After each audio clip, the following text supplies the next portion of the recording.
Welcome to part 2 of how I was diagnosed with sickle cell. Okay, so my parents are told to take me back home, right? And we got home, I started deteriorating, nothing was getting better. And we decided to seek for a second opinion. We went to another doctor who diagnosed me of malaria. I was given malaria medication, started taking that medication, but things did not get better. I started deteriorating. I couldn't walk anymore. I couldn't talk properly anymore. I was always in pain.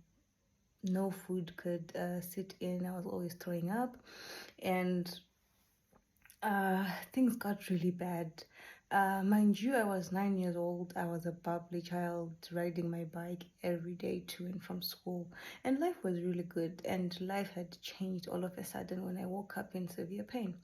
So one of our relatives came by to see me, who is a doctor, and he was quite angry at my parents for staying at home with me in that condition. But they literally had no choice because every time we went to see a doctor, we were always told to go home. Doctors think it was hysteria or seeking for attention.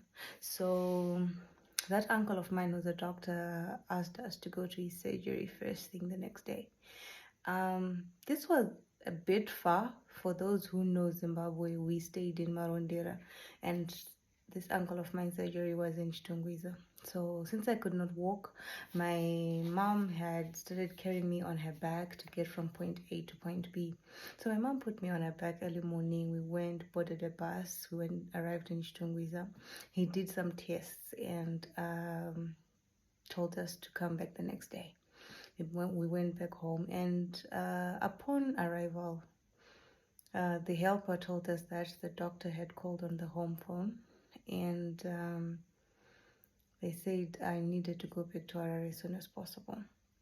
So my dad was already on the way. He had borrowed a car from work and was coming to pick us up.